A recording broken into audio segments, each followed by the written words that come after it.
So welcome back, dear students, and Iga, as you know that we are continuing with the sessions on the various question papers that have appeared for the different exams, all right. So ಇವಾಗ ನಾವು ಎಲ್ಲ ಎಕ್ಸಾಮ್ಸ್ಗೂ ನಾವು touch ಮಾಡ್ತಾ ಇದ್ದೀವಿ. For example SSC, MTS, CGL as well as Group C, and it's really very interesting. ಯಾಕೆ ಅಂತಂದರೆ as I have already discussed with you, some of the basic concepts ಎಲ್ಲ common ಆಗೇ ಇದೆ, all right, like antonyms, synonyms, idioms, fill in the blanks with prepositions ಮತ್ತು prefixes, ಇದೆಲ್ಲನೂ ಎಲ್ಲ ಲೆವೆಲಲ್ಲೂ ಸಹ ಅದು ಕಾಮನ್ ಆಗಿರುತ್ತೆ.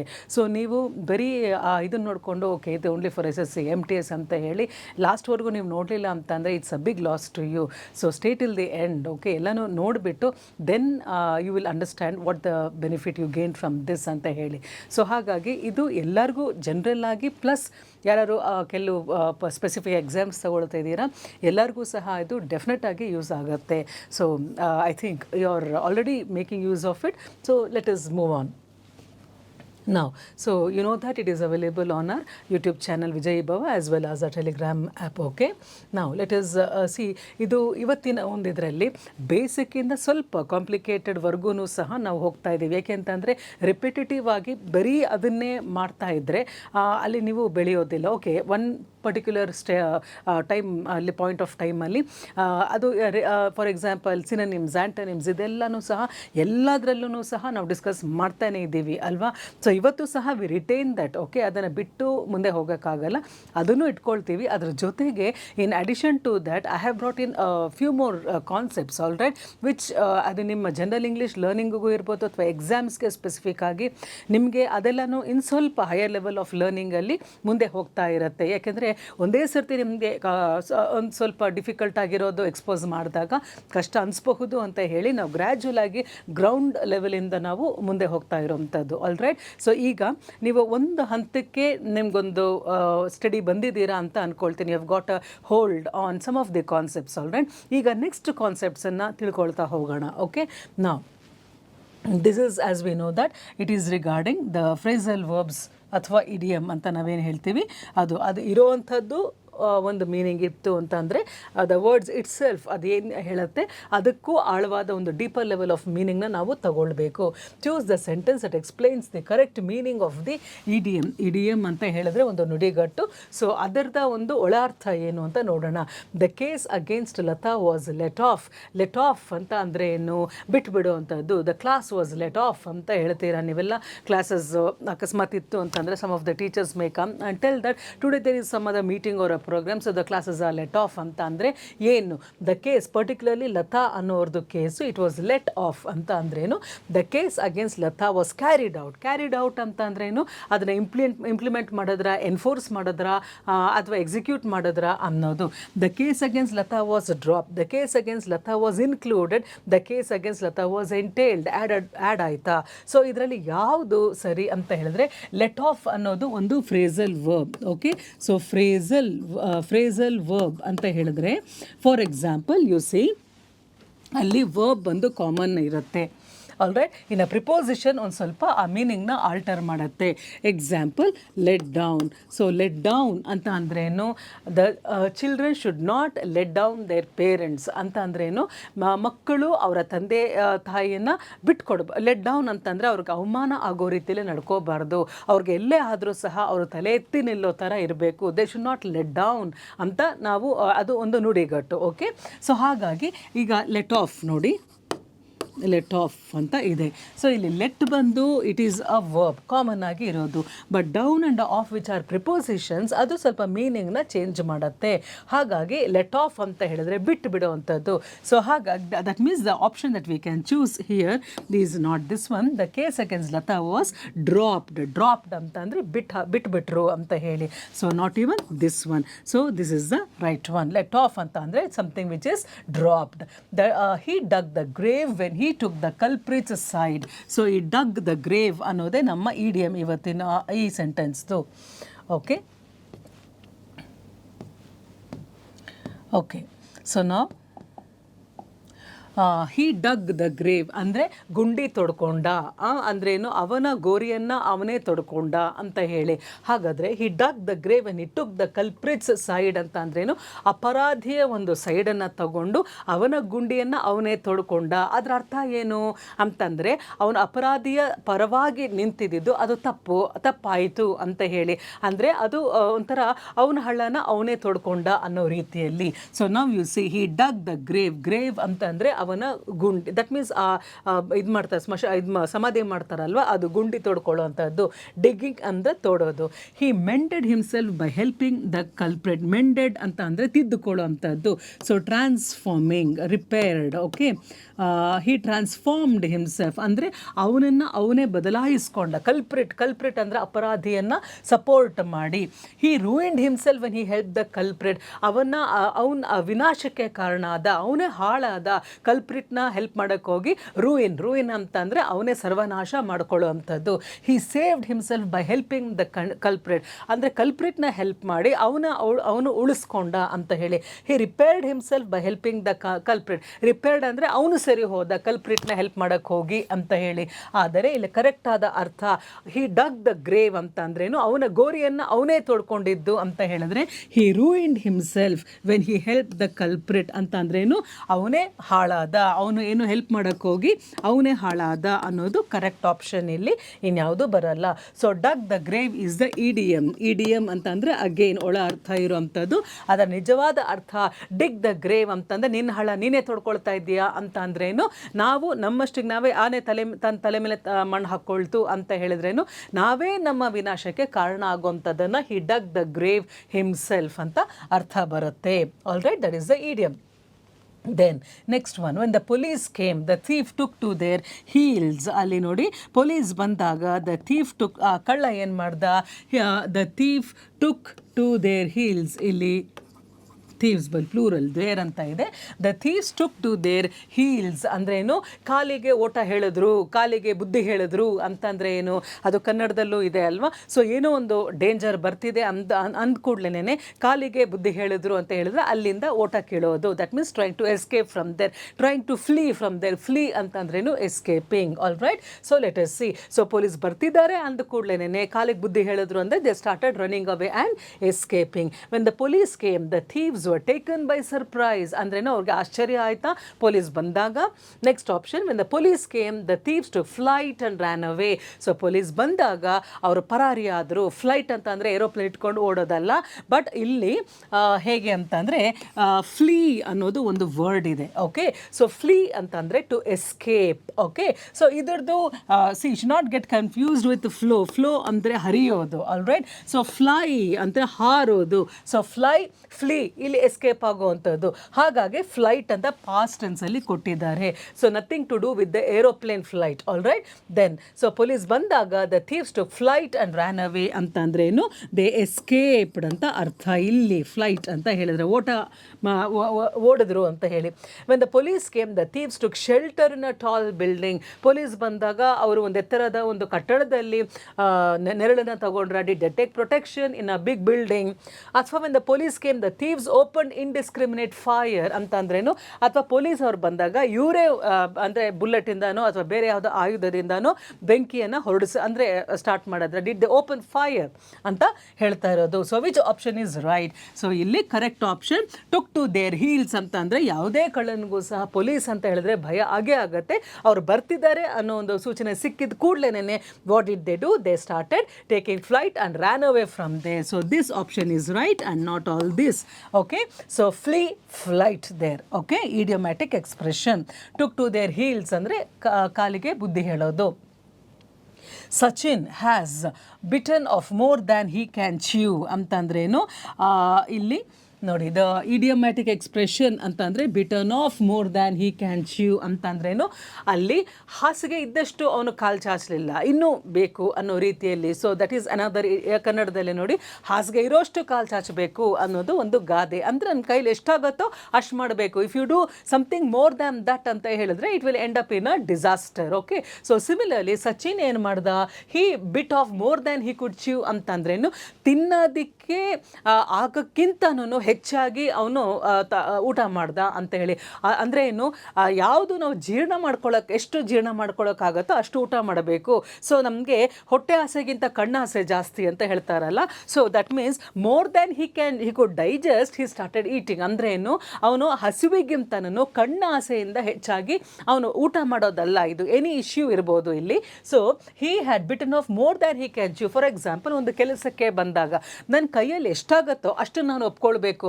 ಕೈ ಮೀರಿದ್ದನ್ನು ನಾನು if I accept that I will do it. Okay sir, ಈ ಒಂದು ವರ್ಕನ್ನು ನಾನು I will do it in 2 days ಅಂತ ಹೇಳಿ, ಒಂದು 20 ದಿನ ಆಗುವಂಥ ಕೆಲಸನ if I take it as a challenge and accept ಅಂದರೆ agree that I will do it in 2 days ಅಂತ ಹೇಳಿದ್ರೆ, ನನ್ನ ಕೈಯಲ್ಲಿ ಆಗದೇ ಇರೋವಂಥದ್ದನ್ನು ನಾನು ಒಪ್ಕೊಂಡು ಏನು ಮಾಡ್ತಿದ್ದೀನಿ, ನಾನು I am biting of more than I can chew ಅಂತ ಅಂದ್ರೇನು, ನನ್ನ ಮಿತಿಯನ್ನು ಮೀರಿ ನಾನು ಒಪ್ಕೊಳ್ತಾ ಇದ್ದೀನಿ ಅನ್ನೋದು ಅರ್ಥ ಅಲ್ಲಿ. So he bit off more than he can chew. Chew ಅಂದರೆ ಅಗಿಯೋದು. ಸೊ ಎಷ್ಟು ಅಗಿಯೋಕ್ಕೆ ಸಾಧ್ಯನೋ ಅಷ್ಟು ನಾವು ಬೈಟ್ ಮಾಡಬೇಕು. ಬಟ್ ಅದ್ರ ಅಂದರೆ ಏನು, ಅಲ್ಲಿ ಅಗಿಯೋಕ್ಕೆ ಶಕ್ತಿನೇ ಇಲ್ಲ, ಬಟ್ ಆದರೆ ಬಾಯಲ್ಲಿ ತುಂಬಿಕೊಳ್ತಾ ಇದ್ದೀವಿ. When you are not able to digest it ಅಂತ ಹೇಳಿದಾಗ that is a idiomatic thing. All right. So ಏನರ್ಥ ಇಲ್ಲಿ, Sachin has bitten off more than he can chew. Sachin is always hungry. ಅವ್ನು ಯಾವಾಗಲೂ ಹೊಟ್ಟೆ ಬಾಕನ್ನು, that is always wanting to eat. ಇದು ಫುಡ್ಗೆ ಸಂಬಂಧಪಟ್ಟಿದ್ದಲ್ಲ, ಫುಡ್ಗೆ ರಿಲೇಟೆಡ್ ಆಗಿ ಪದಗಳಿದ್ರೂ ಸಹ ಅಲ್ಲಿ ಅರ್ಥ ಏನು ಅಂತ ಅಂದರೆ, ನಮ್ಮ ಲಿಮಿಟ್ ಎಷ್ಟಿದೆಯೋ ಯಾವುದೇ ವಿಷಯದಲ್ಲಿ, ಸೊ ಅಷ್ಟನ್ನೇ ನಾವು ಮಾಡಬೇಕು. We should not go to do beyond our ability ಅನ್ನೋದು ಅರ್ಥ ಇಲ್ಲಿ. So Sachin is trying to attempt too much ಅಂದ್ರೇನು, ಅವನ ಮಿತಿ ಮೀರಿ ಅವನು ಯಾವುದೋ ಒಂದು ಕೆಲಸವನ್ನು ಅವನ ಕೈಯಲ್ಲಿ ಆಗದೇ ಇರೋದನ್ನು ಒಪ್ಕೊಂಡು he is trying to attempt too much ಅನ್ನೋದು second option. Sachin has little regard for others ಅಂದ್ರೇನು, ಬೇರೆಯವ್ರಿಗೆ ಗೌರವ ಇಲ್ಲ ಅನ್ನೋದು ಇನ್ನೊಂದು option. Sachin is a huge eater ಅಂದರೆ ಅವನೊಬ್ಬ ಬಕಾಸುರ, ತುಂಬ ತಿಂತಾನೆ ಅನ್ನೋದು ಅರ್ಥ. ಸೊ ಇದು ಅಲ್ಲ, ಇದು ಅಲ್ಲ, not even this. So he is trying to attempt too much ಅಂದ್ರೇನು, ಅವನ ಲಿಮಿಟ್ ಮೀರಿ ಅವನು ಕೆಲಸವನ್ನು ಒಪ್ಕೊಳ್ತಾ ಇರೋದು. He is trying to bite off more than he can chew ಅಂತಂದ್ರೇನು, ಅಗಿಯೋದಕ್ಕೆ ಜಾಸ್ತಿಯಾಗಿ ಅವನು ತಿಂತಾ ಇದ್ದಾನೆ ಅಂತ ಹೇಳಿ. ಸೊ ತಿಂದಿದ್ದು ಅಗಿಲೂಬೇಕು, but is not able to do that. Then Peter is the apple of his mother's eye. So another idiomatic expression here, apple of his mother's eye ಅಂತ ಅಂದ್ರೇನು, ಈಗ ಇವನು ಪೇರೆಂಟ್ಸ್ಗೆ ಕೆಲವು ಮಕ್ಕಳು ಎಲ್ಲನೂ ಸಹ ಕಣ್ಣಿನ ಸೂರ್ಯ ಚಂದ್ರರು ಅಂತ ಹೇಳ್ತಾರೆ. ನನ್ನ ಕಣ್ಣಿನ ಬೆಳಕು ನೀನು ಅಂತ ಹೇಳ್ತಾರೆ. What does it mean? ದೀಪನೋ ಏನೋ ಬೆಂಕಿನೋ ಕಣ್ಣಲ್ಲಿ ಇಟ್ಕೊಂಡಿರಲ್ಲ ಅಲ್ವಾ. ಸೊ ನೀನು ನನ್ನ ಕಣ್ಣಿನ ಬೆಳಕು, ನೀನು ನನ್ನ ಕಣ್ಣು ಅಂತ ಹೇಳ್ತಾರೆ. What do you mean by that? So you are my eyes, you are the apple of my eye ಅಂತ ಹೇಳಿದ್ರೆ ನೀನೇ ಎಲ್ಲ. That means you are so dear to me that you are everything ಅನ್ನೋ ಅರ್ಥದಲ್ಲಿ. All right. The mother likes Peter. Peter is an enemy of his mother. Peter is a wasteless son of his mother. Peter is a dearest son of his mother. So ಬರೀ likes ಅಂತ ಇದ್ರೆ apple of once I ಅಂತ ಬರಲ್ಲ. Okay, apple of once I ಅಂತಂದ್ರೆ ಬಹಳ ಬಹಳ favourite, ಬಹಳ dearest ಅಂತ ಹೇಳಿ ಅರ್ಥ. ಆಪಲ್ ಆಫ್ ಒನ್ಸ್ ಐ ಅಂತಂದ್ರೆ ಅಷ್ಟು ಜೀವಕ್ಕೆ ಜೀವ ಪ್ರೀತಿಸುವಂಥದ್ದಿದ್ರೆ ಆಪಲ್ ಆಫ್ ಒನ್ಸ್, ಅವ್ರಿಗೇನೇ ಆದರೂ ಸಹ ಶಿ ವಿಲ್ ನಾಟ್ ಟಾಲರೇಟ್.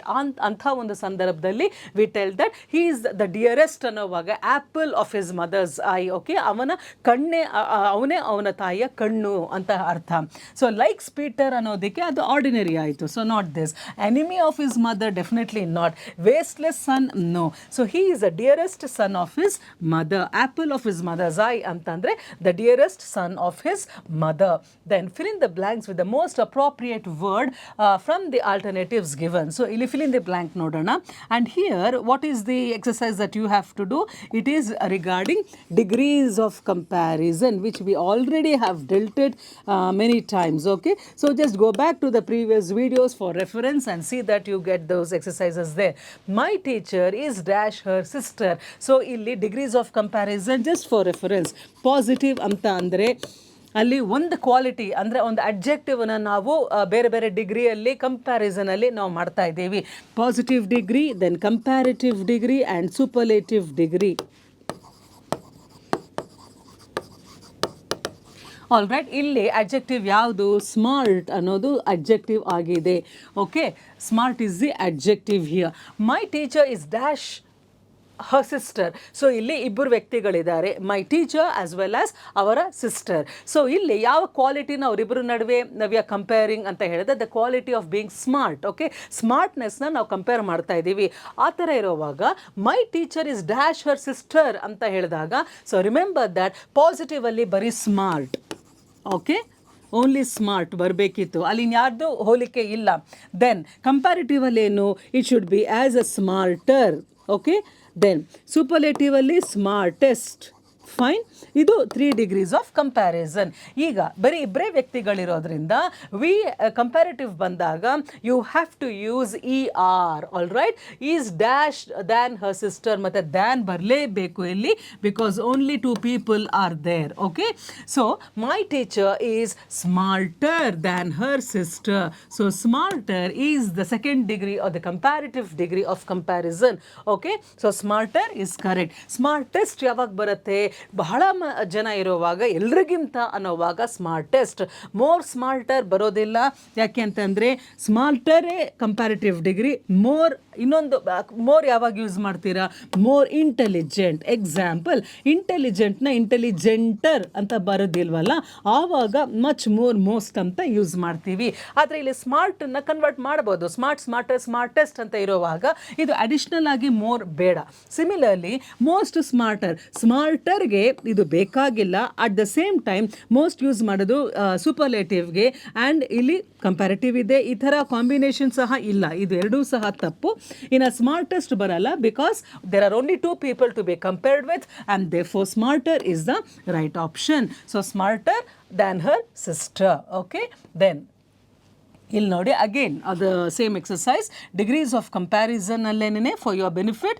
ನಾವು Delhi is dash than Mumbai in terms of population. So population ಹೋಲಿಕೆ ಮಾಡಿದಾಗ ಡೆಲ್ಲಿ ಇಸ್ ಡ್ಯಾಶ್, ಏನು ಕ್ವಾಲಿಟಿ ಯಾವ್ದು ಕಂಪೇರ್ ಮಾಡ್ತಾ ಇದ್ದೀವಿ, the quality of being worse, ಅದನ್ನು ಕಂಪೇರ್ ಮಾಡ್ತಾ ಇದ್ದೀವಿ. ಯಾವುದು ಬಹಳ ಕೆಟ್ಟದಾಗಿದೆ, ಒಂದಕ್ಕಿಂತ ಒಂದು ಕೆಟ್ಟದಾಗಿದೆ, ಯಾವುದಕ್ಕಿಂತ ಕೆಟ್ಟದಾಗಿದೆ. Delhi is dash than Mumbai in terms of population. ಅಂದರೆ ಪಾಪ್ಯುಲೇಷನ್ ಕಂಪೇರ್ ಮಾಡಿದಾಗ ಯಾವ ಸಿಟಿ, ನಗರ ಯಾವುದಕ್ಕಿಂತ ವರ್ಸ್ ಆಗಿದೆ ನೋಡೋಣ. ವರ್ಸ್ಟ್ ಅಂತ ಹೇಳಿದ್ರೆ you compare many cities, all the cities ತಗೊಂಡಾಗ ವರ್ಸ್ಟ್ ಸೂಪರ್ಲೇಟಿವ್. ವರ್ಸ್ ಅಂತ ಹೇಳಿದಾಗ 2 cities that are being compared, and quality ಬಂದು the quality of worseness. Okay, ಯಾವ್ದು ಕೆಟ್ಟದಾಗಿದೆ, ಮೋರ್ ವರ್ಸ್ ಬರಲ್ಲ. I told you that you see worse, that means good, bad, that means worse and worst. These are the 3 degrees: bad, worse and worst. These are the 3 degree for the quality of worstness. Okay, so ಈಗ worst ಅಂತ ಹೇಳುವಾಗ ಅತಿ ಕೆಟ್ಟದ್ದು, superlative ಅಲ್ಲಿ worst ಬರುತ್ತೆ. ಇನ್ನು worse ಅನ್ನೋವಾಗ ಎರಡು ಲೈಕ್ ನೌನ್ಸ್ನ ಕಂಪೇರ್ ಮಾಡಿದಾಗ, so which are the 2 nouns here, Delhi is 1 noun and Mumbai is 1 noun. So ಅಲ್ಲಿ ಪಾಪ್ಯುಲೇಷನ್ ಕಂಪೇರ್ ಮಾಡ್ತಾ ಇರೋದು. ಓಕೆ, ಸೊ ಹಾಗಾಗಿ ಮೋರ್ ವರ್ಸ್ ಬರಲ್ಲ, ಯಾಕೆಂದರೆ ವರ್ಸೇ comparative degree, so you won't get it. Most worse ಅಂತೂ ಬರೋದೇ ಇಲ್ಲ, ಈ ಎರಡು ಬರೋದೇ ಇಲ್ಲ, ಬಿಕಾಸ್ ಯು ಹ್ಯಾವ್ ದೀಸ್ 3 ಇದನ್ನು ಇರೋದ್ರಿಂದ ಅಲ್ಲಿ ಮೋರ್ ಆ್ಯಂಡ್ ಮೋಸ್ಟ್ ಬರೋದಿಲ್ಲ. Okay, so here Delhi is worse than Mumbai in terms of population. ಅಂದರೆ ಅರ್ಥ ಏನು, Delhi is more populated than Mumbai, ಅದು ಪಾಪ್ಯುಲೇಷನ್ ಬಹಳ ವರ್ಸ್ ಆಗಿದೆ ಅಂತ ಅರ್ಥ. Okay, then the next one, no other boys. ಅಲ್ಲಿ ಇನ್ನೊಂದು ಮಿಸ್ಟೇಕ್ ಇದೆ, ಅವ್ರು ಕೊಟ್ಟಿರೋ ಕ್ವೆಶ್ಚನಲ್ಲೂ ಸಹ ನೋ ಅದರ್ ಬಾಯ್ಸ್ ಅಂತ ಬರಲ್ಲ. ನೋ ಅದರ್ ಅಂತ ಅಂದರೆ ನೋ ಅದರ್ ಬಾಯ್, ಇನ್ಯಾವ ಹುಡುಗನು. Okay, no other boy are as dash as Ramu in the class. ಆರು ಸಹ ಬರಲ್ಲ, ಈಸ್ ಅಂತ ಬರಬೇಕು. ನೋ ಅದರ್ ಬಾಯ್ ಅಂದರೆ ಒನ್ ಆಫ್ ದ ಬಾಯ್ಸ್ ಅಂತ ಇದ್ರೆ ಬಾಯ್ಸ್ ಬರೋದಿತ್ತು, ಆದರೆ ನೋ ಅದರ್ ಬಾಯ್ಸ್ ಅಥವಾ no other boys, you can return it, but may be a bit confusing. It's okay. No other boys are as, ಇಲ್ಲಿ are ಬರಲ್ಲ, ಈಸೇ ಬರಬೇಕು. So no other boy dash as Ramu in the class ಅಂದ್ರೇನು, ರಾಮುಗಿಂತ ಉತ್ತಮವಾದ ವಿದ್ಯಾರ್ಥಿ ಇಲ್ಲ ಅಂತ ಹೇಳುವಾಗ, so the quality here is best ಅಂತ ಕೊಟ್ಟಿದ್ದಾರೆ. So positive quality good, comparative is better, okay, superlative is best. ಓಕೆನಾ? ಸೊ ಹಾಗಾಗಿ ಇಲ್ಲಿ ಇಡೀ ಕ್ಲಾಸಲ್ಲೇ ರಾಮು ಅಷ್ಟು ಒಳ್ಳೆ ಹುಡುಗ ಇಲ್ಲ ಅಂತ ಅಂದಾಗ no other boy is as good as Ramu. ಇಲ್ಲಿ ನೋಡಿ, is as good as Ramu. ರಾಮುನ ಮಾತ್ರ ಅಲ್ಲಿ ಹೇಳ್ತಾ ಇರೋದು, ಇನ್ಯಾರು ಅವನಿಗೆ ಆ ಒಳ್ಳೆತನದಲ್ಲಿ ಕಂಪ್ಯಾರಿಸನ್ ಇಲ್ಲ ಅಂತ ಹೇಳಿದ್ರೆ, ಈ ಸೆಂಟೆನ್ಸ್ನ ಸ್ವಲ್ಪ ಗಮನಿಸಿ. Ramu is the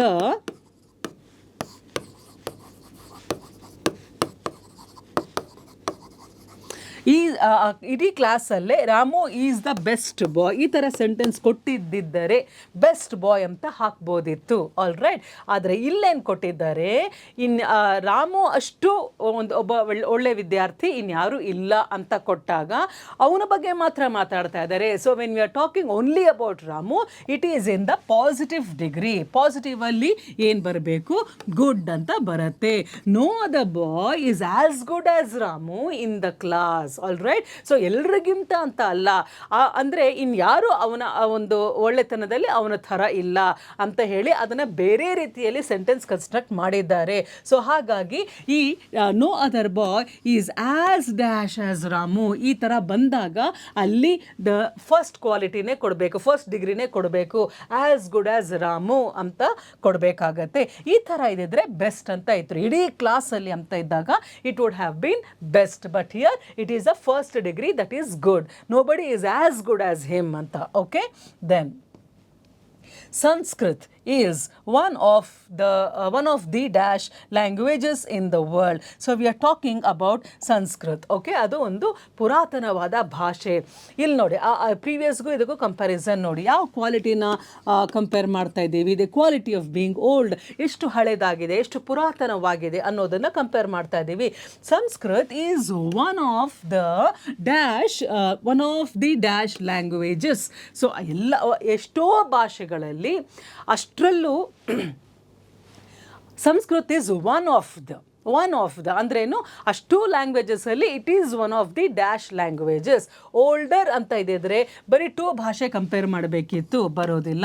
more older ಕಂಪ್ಯಾರಿಸನೇ ತಪ್ಪು. Most oldest also no combination like that. So it is one of the oldest languages. One of the oldest ಅಂದರೆ ಎಷ್ಟೋ ಪುರಾತನವಾದ ಭಾಷೆಗಳಿದೆ, ಅದರಲ್ಲಿ ಇದು ಸಹ ಒಂದು.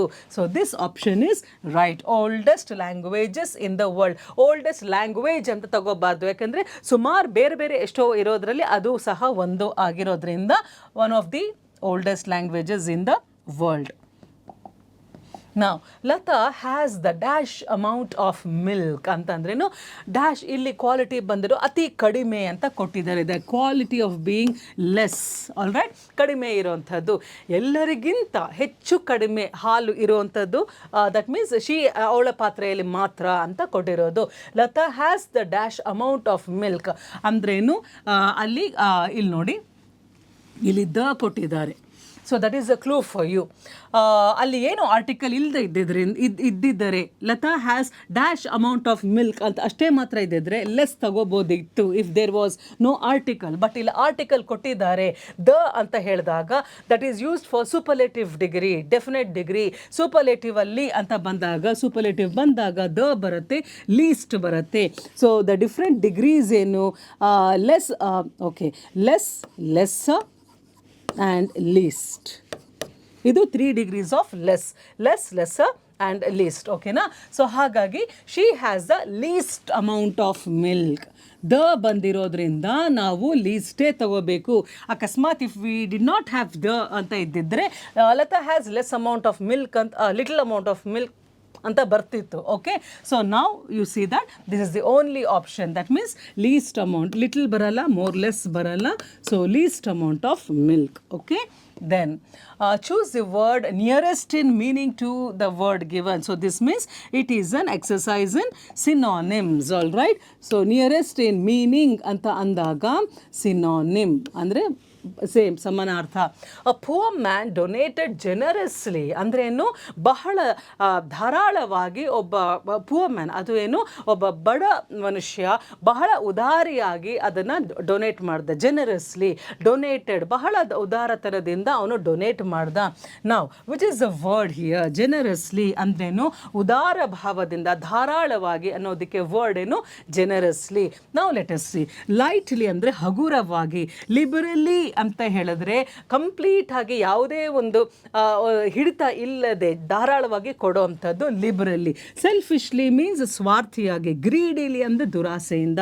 So which is the right one ಅಂತ ಹೇಳಿದ್ರೆ liberally, that means freely he donated everything that he had. So you can replace andre which is the option that means to the word generously andre liberally is the right word. Okay, then for the next one, synonym exercise idu saha you have to find the equivalent meaning. Now the waves of the sea are eternal. So samudrada alegalu shashwata nirantara.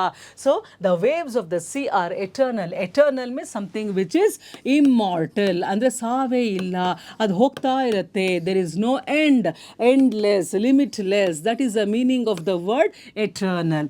Okay, now temporary ಅಂದ್ರೆ ಏನು, ಬಹಳ ಕ್ಷಣಿಕವಾಗಿ ಇರುವಂಥದ್ದು we call it as temporary.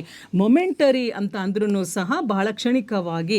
Transient ಅಂದ್ರೂ ಸಹ ಇವತ್ತಿರತ್ತೆ ನಾಳೆ ಹೋಗುತ್ತೆ. All these three ಏನು ತೋರಿಸುತ್ತೆ ಅದು ಇಟ್ ಈಸ್ ಜಸ್ಟ್ ಮೊಮೆಂಟರಿ ಅಥವಾ ಟೆಂಪರರಿ ಅನ್ನೋದಕ್ಕೆ ಮೀನಿಂಗ್. ಎಂಡ್ಲೆಸ್ ಅಂತ ಹೇಳಿದಾಗ it means eternal. All right, so the right option is this one, not all these. Okay, then John is arrested for inciting people ಅಂತಂದ್ರೆ ಏನು, John ಏನಕ್ಕೆ arrest ಆದ ಅಂತಂದರೆ ಪ್ರಚೋದನೆ ಮಾಡಿದ್ದಕ್ಕೆ. ಟು ಇನ್ಸೈಟ್ ಅಂತ ಅಂದ್ರೆ ಟು ಪ್ರೊವೋಕ್, ಇನ್ನೊಬ್ಬರನ್ನು ಸುಮ್ಮನೆ ಇರೋರನ್ನು ಪ್ರೇರಣೆ ಮಾಡ್ತಾರಲ್ವ, ಅದು ಮಾಡು ಇದು ಮಾಡು ಅಂತ ಹೇಳಿ ಇನ್ಸ್ಟಿಗೇಟ್ ಮಾಡ್ತಾರಲ್ಲ, ಪ್ರೊವೋಕ್ ಮಾಡ್ತಾರಲ್ಲ, that is called as to incite people, and for that he was arrest. Deterring ಅಂತ ಅಂದ್ರೇನು, ಮಾಡಬೇಡ ಅಂತ ಹೇಳೋದನ್ನ ನಾವು ಡಿಟರಿಂಗ್ ಅಂತ ಹೇಳೋದು. ಓಕೆ, ಬಟ್ ಇಲ್ಲಿ ಮಾಡು, ಇಗ್ನೈಟ್ ಮಾಡ್ತಾ ಇರೋದು ಅವನು. So provoking. So then discouraging ಅಂತ ಅಂದ್ರೇನು, ಅವನನ್ನ ಬೇಡ ಅಂತ ಹೇಳೋದನ್ನ ಡಿಸ್ಕರೇಜ್ ಮಾಡೋದು. ರಿಸ್ಟ್ರೈನಿಂಗ್ ಅಂದ್ರೆ ಹಿಡಿದಿಡೋದನ್ನ ರಿಸ್ಟ್ರೈನ್ ಅಂತ ಹೇಳ್ತೀವಿ. ಆದರೆ ಇಲ್ಲಿ ಅವನ ಜನರನ್ನ ಒಂಥರ ಇದು ಮಾಡ್ತಿದ್ದ, ಅವ್ರನ್ನ ಮಾಡಿ ಜಗಳ ಮಾಡಿ ಅದು ಮಾಡಿ ಅಂತ ಹೇಳಿಬಿಟ್ಟು he was provoking the people. So he was not stopping them. Okay, he was not discouraging them, he was not controlling them, but he was provoking them. Okay, so that option is correct. Then the boy is punished for his audacity. Audacity anta andrenu rude behaviour, ಬಹಳ ಉದ್ದಟತನದಿಂದ ನಡ್ಕೊಳ್ಳುವಂಥದ್ದಕ್ಕೆ audacity ಅಂತ ಹೇಳ್ತೀವಿ. ಅಹಂಕಾರ, ದರ್ಪ. Okay, ಆಮೇಲೆ ಒಂಥರ ದುರಂಕಾರವಾಗಿ ಮತ್ತು ಏನೋ ಒಂಥರ ಅಧಿಕ ಪ್ರಸಂಗತನ ತೋರಿಸೋದು, ಅದೆಲ್ಲನೂ ಮಿಕ್ಸ್ಚರ್ ಆಗಿ we call that as audacious behaviour or audacity. ಹಾಗಾದರೆ ಇಲ್ಲಿ ನೋಡೋಣ ಏನೇನು ಮೀನಿಂಗ್ಸ್ ಬರ್ತಿದೆ. ಆರೋಗೆನ್ಸ್ ದುರಹಂಕಾರ, ಹ್ಯೂಮಿಲಿಟಿ ಅಂದರೆ ವಿಧೇಯತೆ, ಮೈಲ್ಡ್ನೆಸ್ ಅಂದರೆ ಸಾಫ್ಟ್ನೆಸ್, ಕವರ್ಡ್ ಅಂದ್ರೆ ಹೇಳಿತನ. ಸೊ ಇಲ್ಲಿ ಹಿ ವಾಸ್ ಪನಿಶ್ಡ್ ಫಾರ್ ಇದು ಮೂರದಕ್ಕೂ ಅಲ್ಲ, ಬಟ್ ಫಾರ್ ಹಿಸ್ ಅಡೇಸಿಟಿ ಅಂತ ಅಂದ್ರೆ for his arrogance and pride and egoistic behaviour. Then next one, I was shocked to see his bleak appearance. ಅಂದ್ರೆ bleak ಅಂತಂದ್ರೆ ಏನು, ಇಲ್ಲಿ underlined word is this one, bleak appearance ಅಂದ್ರೇನು, ಬಹಳ ಮುಖದಲ್ಲಿ ಕಳೆನೇ ಇಲ್ಲ, ಕಾಂತಿನೇ ಇಲ್ಲ ಅನ್ನೋವಾಗ ಬಹಳ ಒಂಥರ ಬಿಳಿಚ್ಕೊಂಡಿರುವಂತಹ ಮುಖನ we call it as a bleak appearance ಅಂತ ಹೇಳ್ತೀವಿ. So which is the meaning here? Bright, no. Gloomy, very dull. Yes. Cheerful, ಲವಲವಿಕೆಯಿಂದ ಇರೋದು. Pleasant, very happy face. No. Bleak appearance ಅಂತ ಹೇಳಿದ್ರೆ that which is dull and without any color. Okay, no cheer at all. That is the word here. Then choose the word which is the antonym or the opposite of the given word. So synonyms na ನಾವು ನೋಡಿದ್ವಿ. Now we are moving to the opposites. Okay, now Narendra is basically an optimist. ಅಂದರೆ ಏನು, optimist ಅಂತ ಹೇಳಿದ್ರೆ ಆಶಾವಾದವಾಗಿ ಇರುವಂಥದ್ದು, ಅಂದರೆ ಪ್ರತಿಯೊಂದರಲ್ಲೂ ಏನೋ ಒಳ್ಳೆಯದೇ ಇದೆ ಅಂತ ಹೇಳಿ ನೋಡುವಂಥ ಒಂದು ಪ್ರವೃತ್ತಿ. The attitude, the approach where we look that everything is for good, everything is going to be good ಅನ್ನೋದನ್ನು, and everywhere there is a lesson to be learn. ಕೆಟ್ಟದ್ದೇ ಇದ್ರೂ ಸಹ we learn some lessons from each one of them ಅಂತ ಹೇಳಿ ಒಳ್ಳೆಯದನ್ನು ನೋಡ್ತೀವಲ್ಲ, that is called as optimism. All right, so he was basically an optimist ಅಂತ ಹೇಳಿದ್ರೇನು, a person who believed in the bright quality of things and people. Okay, so bright, happy, cheerful, pessimist, opposite ಅಂತ ಕೇಳ್ತಿದ್ದಾರೆ. Bright ಅಂತ ಹೇಳಿದ್ರೆ positive ಆಗಿ ಇರುವಂಥದ್ದು, happy, cheerful, ಇದೆಲ್ಲನೂ ಆಪ್ಟಿಮಿಸಮ್ನ qualities. Okay, ಆದರೆ ಅವ್ರು ಕೇಳ್ತಾ ಇರೋದು ಆಂಟೋನಿಮ್ ಅಂದರೆ ಆಪೋಸಿಟ್ ಕೇಳ್ತಾ ಇದ್ದಾರೆ. The opposite of optimist is pessimist. Pessimist ಅಂತ ಹೇಳಿದ್ರೆ ಯಾವಾಗಲೂ ಸಹ ನೆಗೆಟಿವ್ ಆಗೇ ನೋಡೋವಂಥದ್ದು. ಇದು ಚೆನ್ನಾಗಿಲ್ಲ, ಯಾರು ಒಳ್ಳೇದಿಲ್ಲ, okay, everything is a tragedy, nobody is good, life itself is a waste ಅಂತ ಹೇಳಿ ಬರೀ ನೆಗೆಟಿವ್ ಮಾತಾಡ್ತಾರಲ್ಲ, they are all called as pessimists, who do not see the good in people, who do not see the good in life. All right, so such people are called as pessimists. Okay, so the opposite is this one, pessimism anta. Then fill in the blanks with the correct word given in the option. So now the bus has dash away. Again ಇಲ್ಲಿ ನಾವು phrasal verb ಅನ್ನು use ಮಾಡ್ತಾ ಇದ್ದೀವಿ. phrasal verb ನಾವು ನೋಡಿದ್ವಿ. For example previous one ನಾವು ನೋಡಿದ್ವಿ ಅಲ್ಲ, ಲೆಟ್ ಆಫ್, ಲೆಟ್ ಡೌನ್ ಅಂಥದ್ದು.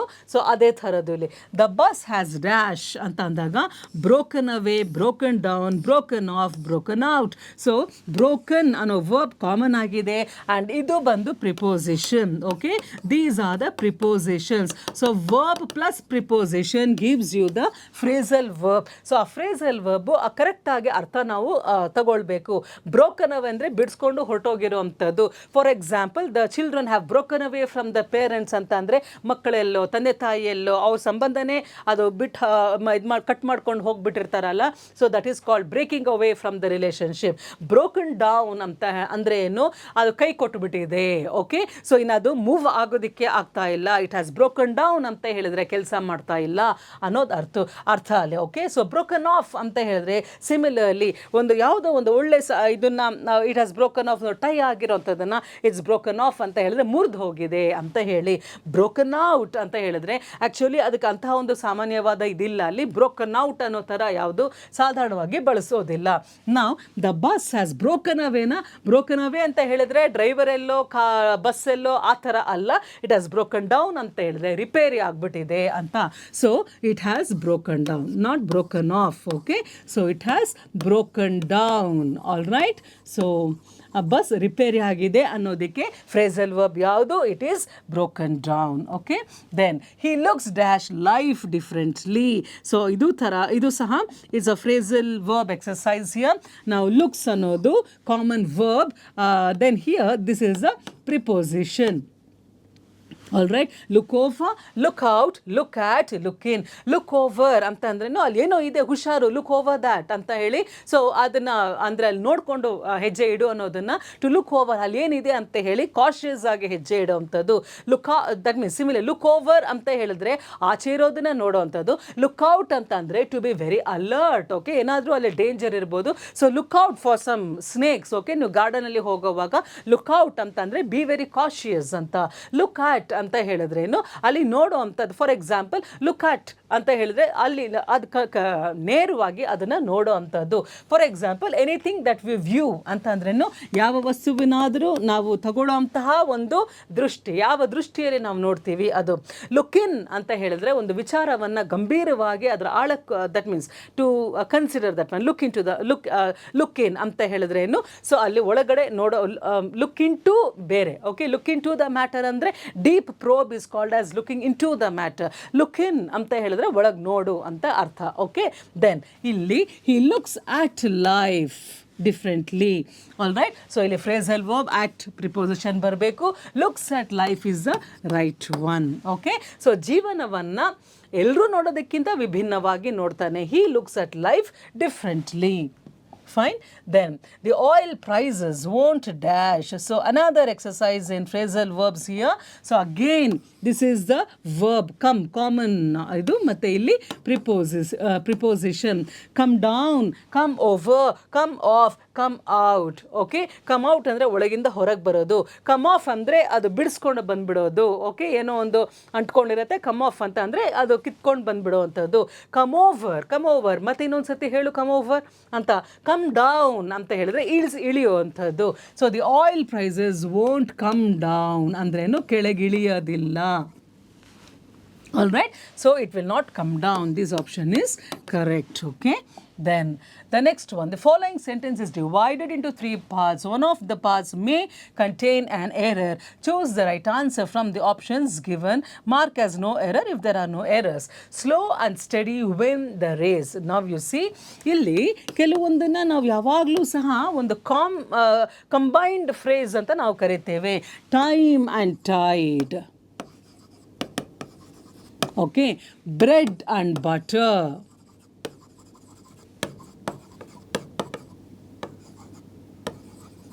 ಓಕೆ, ಈಗ ಒಂದು ಬಿಟ್ಟು ಇನ್ನೊಂದು ಇರೋದಿಲ್ಲ. Time and tide, bread and butter ಯಾವಾಗಲೂ ಸಹ ಅದು ಕಾಂಬಿನೇಷನಲ್ಲೇ ಇರುತ್ತೆ. ಆ್ಯಂಡ್ ಇದ್ರೂ ಸಹ ಇದು ಬೇರೆ ಬೇರೆ ಪದಗಳನ್ನು ನಾವು ಪರಿಗಣಿಸೋದಿಲ್ಲ. We take them as one combined phrase only.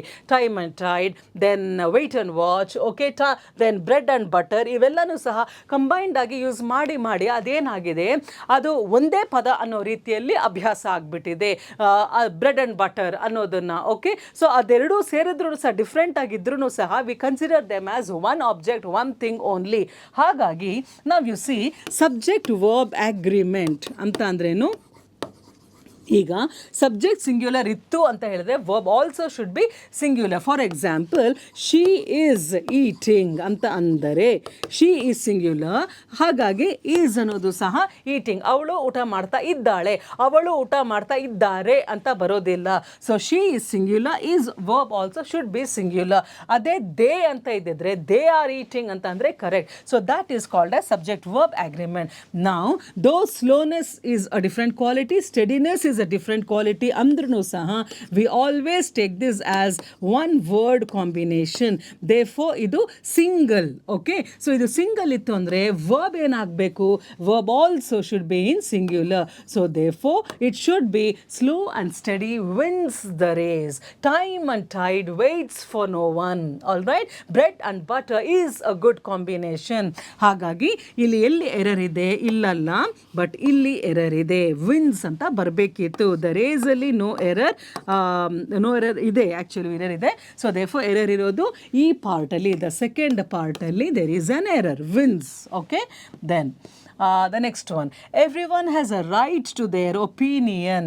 so ನಾವೆಲ್ಲಿ ಮಿಸ್ಟೇಕ್ ಇದೆ, again the same exercise. Mistake ಇದ್ದರೆ you have to identify it. Everyone has a right to their opinion. Everyone ಅನ್ನೋದು ಒಂದು ಭಾಗ, ಹ್ಯಾಸ್ ಅ ರೈಟ್ ಅನ್ನೋದು to their opinion ಒಂದು ಭಾಗ, no error ಅನ್ನೋದು the fourth option. All right, ನಾವು ಎಲ್ಲಾದರೂ ಎರರ್ ಇದೆಯಾ? Everyone has a right to their opinion ಅನ್ನೋದರಲ್ಲಿ there is no error, because everyone ಅಂತ ಅಂದರೆ ಪ್ರತಿಯೊಬ್ಬರು. ಎವ್ರಿ ಒನ್ ಅನ್ನೋದು ಒಬ್ಬರೇ. ಓಕೆ, ಆದರೂ ಸಹ every one has a right to his opinion, her opinion ಅಂತ ಬರೋದಿಲ್ಲ, because that is not there as a sentence structure. Though this is singular, every one ಅಂದರೆ ಎಲ್ಲರೂ ಅಲ್ಲ, ಪ್ರತಿಯೊಬ್ಬರು ಅಂತ ಅರ್ಥ. So this is singular noun. All right, ಇದು exception in English, please remember. So ಇದು ಸಿಂಗ್ಯುಲರ್ ನೌನೇ ಇದ್ದರೂ ಸಹ, ಸಿಂಗ್ಯುಲರ್ ವರ್ಬೇ ಇದ್ದರೂ ಸಹ, ಈ ಎರಡು ಸಿಂಗ್ಯುಲರ್ ವರ್ಬ್ ಅಂಡ್ ನೌನೇ, ಬಟ್ ಆದರೂ ಸಹ ಇಲ್ಲಿ ನಾವು ಸಿಂಗ್ಯುಲರ್ ತಗೊಳ್ತಾ ಇಲ್ಲ. Every one has a right to his opinion, her opinion ತಗೊಳ್ತಾ ಇಲ್ಲ, ಮರ್ಜ್ ಮಾಡಿಬಿಟ್ಟು ದೇರ್ ಒಪಿನಿಯನ್ ಅಂತ ತಗೊಳ್ತೀವಿ. ಇದು exemption. That means what? An exception it is. So please remember, every one has right to his opinion ಅಂತ ತಗೊಳ್ಬೇಡಿ, ಯಾಕೆಂದರೆ ಅದು ಅವನ ಮಾತ್ರ ಆಗುತ್ತೆ, ಅವಳಿಗೆ ಎಲ್ಲಿ ಹೋಗಬೇಕು. ಸೊ ದೇರ್ಫೋರ್ ಅವ್ರವ್ರ ಒಪಿನಿಯನ್ಗೆ ಅವ್ರವ್ರಿಗೆ ರೈಟ್ಸ್ ಇದೆ ಅಂತ ಅರ್ಥ. So error, there is no error, all these are fine. okay, sentence is correct. okay, illeno alteration beda, it is right. Then the next one, give the option which explains the meaning of the word. okay, ಇದು what we call as ಇದನ್ನು ನಾವು ಕೆಲವೊಂದು usual ಆಗಿ ಅವರು ಕೆಲವೊಂದು phrase ಅಥವಾ ಒಂದು ಸೆಂಟೆನ್ಸನ್ನು ಕೊಡ್ತಾ ಇದ್ರು, ಅದನ್ನು ಸಬ್ಸ್ಟಿಟ್ಯೂಟ್ ಮಾಡೋಕ್ಕೆ ಹೇಳ್ತಾ ಇದ್ರು. ಓಕೆ, ಒಂದು ಗ್ರೂಪ್ ಆಫ್ ವರ್ಡ್ಸ್ನ ಕೊಟ್ಬಿಟ್ಟು ದೆನ್ ಆಪ್ಷನ್ಸನ್ನು ಕೊಟ್ಬಿಟ್ಟು choose the right word substitution, ಇಷ್ಟೋ ಪದಗಳ ಬದಲಾಗಿ replace it with one word substitute ಅಂತ ಕೊಡ್ತಾ ಇದ್ರು. ಆದರೆ ಇವಾಗ ಏನು ಮಾಡ್ತಿದ್ದಾರೆ, they have just reverse the whole process. ಹೇಗೆ ಅಂತಂದರೆ, ಅವರು ಒಂದು ವರ್ಡನ್ನು ಕೊಟ್ಟಿದ್ದಾರೆ, ಇದರ ಅರ್ಥ ಯಾವುದಿರ್ಬೋದು ಅಂತ you have to pick it out. Okay, alma mater ಅಂತ ಹೇಳಿದ್ರೇನು, ನಾನು ಯಾವಾಗ ಅದು ತವರು ಮನೆ ಅಂತ ಆ ರೀತಿಯಲ್ಲಿ, ಮೇಟರ್ ಮೀನ್ಸ್ ಮದರ್. ನಾನು ಯಾವ ಶಾಲೆಯಲ್ಲಿ, ಯಾವ ಒಂದು ಸಂಸ್ಥೆಯಲ್ಲಿ ಅಲ್ಲಿ ಬಹಳ ಒಂದು ಕಲ್ತನೋ, that is called as the alma mater. ಎಲ್ಲಿ ನಾನು ನನ್ನ ವ್ಯಾಸಂಗವನ್ನು ಮಾಡಿ ಬಂದನೋ, that educational institution is called as my alma mater. Okay, first ಆಗಿ ನಾನು ಅಲ್ಲಿಂದ ಪರಿಣಿತ ಆಗಿ, ಅಂದರೆ ಒಂದು ಸ್ವಲ್ಪ ಕೋಚಿಂಗ್ ತಗೊಂಡು ಬಂದ ಮೇಲೆ ಎಲ್ಲೋ ನಾನು ಕಲ್ತು ಬಂದಿದ್ದೀನಿ ಬಹಳ ವರ್ಷ ಇದ್ದು ಅಂತ ಅಂದಾಗ, that is my alma mater. A private residential settlement, ಎಲ್ಲೋ ಒಂದು ಕಡೆ ಒಂದು ಕಾಲೋನಿನೋ ಅಥವಾ ಮನೇನೋ ಒಂದು ಏನು ರೆಸಿಡೆನ್ಷಿಯಲ್ ಲೇಔಟು ಅದಿದ್ರೆ ಅದನ್ನು ಆಲ್ಮಾ ಮೇಟರ್ ಅಂತಾರ. ಸ್ಕೂಲ್ ಯು ಗ್ರ್ಯಾಜುಯೇಟೆಡ್ ಫ್ರಮ್ ಅಂತಂದರೆ ಎಲ್ಲಿ ಬಹಳ ದಿನಗಳಿದ್ದು ಅಲ್ಲಿಂದ ಹೊರ ಬಂದಿದ್ದೀರೋ ಅದ. ಮ್ಯಾಟರ್ ಪೆಂಡಿಂಗ್ ಇನ್ ದ ಕೋರ್ಟಲ್ಲಿ ಪೆಂಡಿಂಗ್ ಇರೋ ಮ್ಯಾಟರಾ? No. Kind of political declaration, ಏನಾದರೂ ಅನೌನ್ಸ್ಮೆಂಟಾ? No. That means school you graduated from. For example, ನೀವು ಯಾವ ಕಾಲೇಜಲ್ಲಿ ಓದ್ತಾ ಇದ್ರಿ ಅಥವಾ ಓದ್ತಾ ಇದ್ದೀರಾ, that is your alma mater. ಯಾವ ಸಂಸ್ಥೆಯಲ್ಲಿ ನೀವು ಕಲ್ತಿದ್ದೀರಾ, ವಿದ್ಯೆಯನ್ನು ಪಡ್ಕೊಂಡಿದ್ದೀರಾ, that is called as your alma mater. So this is a foreign word actually, and therefore the meaning of it is a school you graduated from, school or college. All right, alma mater. Then next one, spinster. Who is a spinster? One word ಅಲ್ಲಿ ಕೊಟ್ಟಿದ್ದಾರೆ. What is the meaning of that? Spinster. ಇದರ ಇತಿಹಾಸ ಬೇರೆ ಇದೆ, ಆದರೆ will just go to the options here. A woman who does not speak about herself. ಯಾವ ಹೆಣ್ಣು ಅವಳ ಬಗ್ಗೆ ಹೇಳ್ಕೊಳ್ಳಲ್ಲ, is she called as a spinster? No. A woman who gave divorce at a later stage. ಮದುವೆ ಆಗಿ ಬಹಳ ವರ್ಷಗಳಾದಮೇಲೆ divorce ಕೊಡೋಳು ಸ್ಪಿನ್ಸ್ಟರ? No. A woman who married for a second time, ಎರಡನೇ ಸತಿ ಮದುವೆ ಆಗೋಳನ್ನ do we call her a spinster? No. An older woman who is not married, ವಯಸ್ಸಾದರೂ ಸಹ ಇನ್ನು ಮದುವೆ ಆಗದೆ ಉಳಿದಿರ್ತಾರಲ್ಲ ಅವ್ರನ್ನ ಸ್ಪಿನ್ಸ್ಟರ್ಸ್ ಅಂತೀವ? Yes. Okay. So who is a spinster? A woman, though she is aged, she has crossed her age of marriage, still she remains unmarried ಅನ್ನೋವಾಗ she is called as a spinster. Okay, so this option is right. Then soliloquy. So ಇದೆಲ್ಲನೂ ಸಹ very interesting words. All right. Solo ಅಂತ ಹೇಳ್ತೀವಿ. Solo song ಅಂತಂದ್ರೇನು? ಒಬ್ಬರೇ ಹಾಡೋವಂಥದ್ದು. ಡ್ಯುವೆಟ್ ಅಂತ ಅಂದ್ರೇನು? ಇಬ್ಬರು ಹಾಡುವಂಥದ್ದು. Chorus ಅಂದ್ರೇನು? ಬಹಳಷ್ಟು ಜನ ಕೂಡಿ ಹಾಡೋದನ್ನು we call it as a chorus. So solo, duet and duel ಅಂತ ಹೇಳಿದಾಗ double. Okay, 2 people. Chorus means more than 2. All right. So soliloquy ಅಂತ ಹೇಳಿದ್ರೆ, ಕೆಲವೊಂದು ಸತಿ ನಿಮ್ಮ ಸೀರಿಯಲ್ಸ್ ಎಲ್ಲ ನೀವು ನೋಡ್ತಾ ಇರ್ತೀರಾ, ಪಾತ್ರ ಅಂದರೆ ಆ್ಯಕ್ಟರ್ಸ್ ಏನು ಮಾಡ್ತಾರೆ, ಕ್ಯಾರೆಕ್ಟರ್ಸ್ ಏನು ಮಾಡ್ತಾರೆ, ಅವ್ರಿಗೆ ಗೊತ್ತು ಆಡಿಯನ್ಸ್, ನಾವೆಲ್ಲ ಕೂತ್ಕೊಂಡು ನೋಡ್ತಾ ಇರ್ತೀವಿ ಟಿ ವಿ ಅಂತ ಹೇಳಿಬಿಟ್ಟು. ಸೊ ನೋಬಡಿ ಈಸ್ ದೇರ್, ಅಲ್ಲಿ ಯಾರೂ ಇರಲ್ಲ ಅವ್ರ ಮಾತನ್ನು ಕೇಳಿಸ್ಕೊಳ್ಳೋದಕ್ಕೆ, ಆದರೂ ಸಹ ಅವ್ರು ಮಾತಾಡ್ತಾ ಇರ್ತಾರೆ. ಅಂದರೆ ಬರೀ ಮನಸ್ಸಲ್ಲಿ ಮಾತಾಡ್ಕೊಳ್ಳೋದು ಒಂದು, ಅಥವಾ ಒಂದು ಕಡೆ ನಿಂತ್ಕೊಂಡು ಅವ್ರ ಪಾಡಿಗೆ ಬಾಯ್ಬಿಟ್ಟು ಮಾತಾಡೋದು ಸಹ ಒಂದು. ಸೊ ಒಬ್ಬರೇ ಮಾತಾಡ್ಕೊಳ್ಳೋ ಅಂಥದ್ದನ್ನು particularly this was used in the dramas previously. Okay. So ಡ್ರಾಮಾದಲ್ಲಿ ಹೇಗೆ ಅಂತ ಹೇಳಿದ್ರೆ, ಆ ಪಾತ್ರಧಾರಿಯ ಮನಸ್ಸಲ್ಲಿ ಏನೇನು ನಡೀತಿದೆ ಅನ್ನೋದು ಆಡಿಯನ್ಸ್ಗೆ ಗೊತ್ತಾಗಬೇಕು ಅಂತ ಹೇಳಿಬಿಟ್ಟು, so that character who speaks out, ಅಂದರೆ ಬರೀ ಮನಸ್ಸಲ್ಲಿ ಹೇಳ್ಕೊಳ್ಳೋ ಅಂಥದ್ದಲ್ಲ. ಈಗ ಅಂತಂದರೆ ಮನಸ್ಸಲ್ಲಿ ಹೇಳ್ಕೊಳ್ಳೋ ಅಂಥದ್ದನ್ನು ರೆಕಾರ್ಡ್ ಮಾಡಿಬಿಟ್ಟು ಅವನ ಬಾಯನ್ನು ಆಡಿಸೋದಿಲ್ಲ, ಬಟ್ ಸ್ಟಿಲ್ ಆ ಪದಗಳು ನಮಗೆ ಕೇಳಿಸ್ತಾ ಇರುತ್ತೆ. ದಟ್ ಈಸ್ ಅನ್ ಇಂಪ್ರೊವೈಸೇಷನ್ ಈಗಿನ ಕಾಲದಲ್ಲಿ. ಆದರೆ ಹಳೆ ಕಾಲದಲ್ಲಿ ಆ ರೆಕಾರ್ಡಿಂಗು ಅದೆಲ್ಲ ಇರಲಿಲ್ಲ ಅಲ್ವಾ. ಸೊ ಅವಾಗ ಏನು ಮಾಡ್ತಾಯಿದ್ರು ಅಂತ ಹೇಳಿದ್ರೆ, ಬೇರೆ ಪಾತ್ರಧಾರಿಗಳೇ ಗೊತ್ತಾಗಬಾರ್ದು, ಆದರೆ ಆಡಿಯನ್ಸಿಗೆ ಗೊತ್ತಾಗಬೇಕು ಅವ್ರ ಮನಸ್ಸಲ್ಲಿ ಏನಾಗ್ತಿದೆ ಅಂತ ಹೇಳಿ. And therefore they would come to the side of the stage. All right. ಒಂದು ಪಕ್ಕಕ್ಕೆ ಬಂದುಬಿಟ್ಟು ಬರೀ ಆಡಿಯನ್ಸ್ಗೆ ಕೇಳಿಸೋ ಥರ ಅವ್ರ ಮನಸ್ಸಿನ ಮಾತನ್ನು they would that means utter it. All right. So that is called as a soliloquy. That means a speech which is uttered by a character by himself. Okay. ಇನ್ಯಾರು ಕೇಳಿಸ್ಕೊಳ್ಬೇಕು ಅಂತ ಹೇಳ್ತಾ ಇಲ್ಲ, ಅವನ ಮನಸ್ಸಿನ ಮಾತನ್ನು he is showing it to us. So speaking with friends ಲೌಡ್ಲಿನ, a speech in which a character speaks his thoughts without addressing the listener in the drama. Crying for no reason, ಯಾವುದೇ ಕಾರಣ ಇಲ್ಲದೆ ಅಳೋದ. Making a request, no.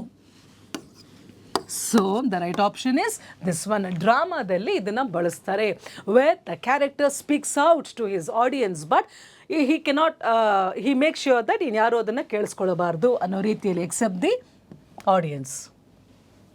Similarly, epilogue. Log ಅಂತ ಅಂದರೆ ಒಂದು content, some text. Okay. So prologue ಅಂತ ಹೇಳಿದ್ರೆ, ಈಗ ಯಾವುದೇ ಒಂದು ಪುಸ್ತಕ, ಯಾವುದೇ ಒಂದು ಡ್ರಾಮಾ ಅಂತ ತಗೊಂಡಾಗ ಅದಕ್ಕೆ ಒಂದು ಮುನ್ನುಡಿ ಅಂತ ಇರುತ್ತೆ.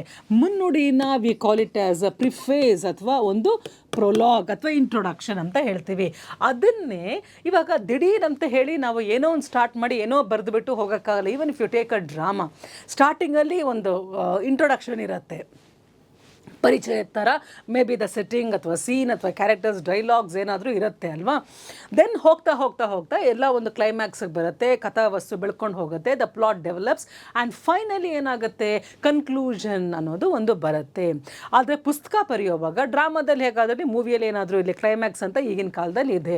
But when you are trying to see, when you start something you give an introduction, you develop the content, okay, and later on ಹಾಗೆ ಬಿಟ್ಬಿಡೋದಲ್ಲ, ಅದಕ್ಕೊಂದು ಕನ್ಕ್ಲೂಷನ್ ಬೇಕು ಅಲ್ವಾ. ಸೊ ಆ ಕನ್ಕ್ಲೂಷನ್ಗೆ ನಾವು ಎಪಿಲಾಗ್ ಅಂತ ಹೇಳ್ತೀವಿ, the ending part of it, okay.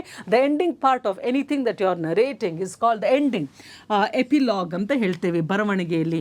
A poem spoken by an actor at the end of a play, a speech at the middle of the play, a speech at the latter half of the play, a speech at the beginning of the play.